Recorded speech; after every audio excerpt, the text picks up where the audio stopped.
It's Aquatic Nuisance Species Awareness Week, and the spread of the pesky critters in rivers and lakes across the nation has become a growing concern, especially zebra mussels. KX News' Guy Gregory talked with some water experts to find out how the invasive creatures pose a risk to our lakes and streams and how you can stop them.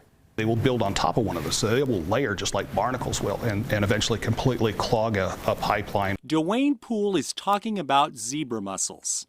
And if they plug one pipeline, it can shut down an entire operation that depends on it. Their shell and the connection stays there. So even if you've killed the creature, the problem still remains. And that's one of the reasons why it's so expensive to deal with zebra mussels, is because you physically have to go clean out whatever infrastructure was damaged. And Poole says the reason they can become a prolific problem is because they can quickly reproduce. One female can reproduce up to 1 million eggs in a year, so they quickly just accumulate on that water infrastructure, and after 6-7 months time, you can completely clog those water intakes. Holland says that the number one way zebra mussels get into the water is by watercraft and portable docks, from which they are already attached. That's why the North Dakota Game and Fish Department and the state's Department of Water Resources is reminding people the importance of regularly inspecting their boats before they venture out onto the water.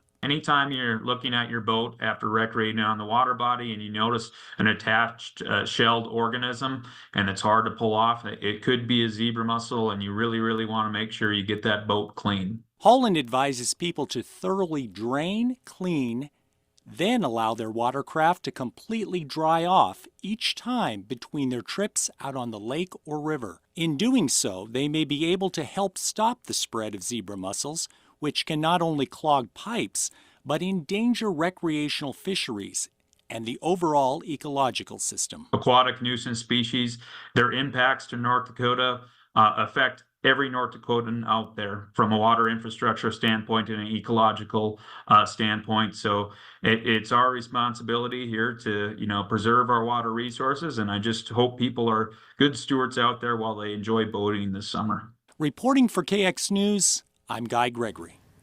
Poole says prevention is key when it comes to keeping aquatic nuisance species, including zebra mussels, out of North Dakota waters. He says once a species like that gets into an aquatic environment, it's almost impossible to get rid of them.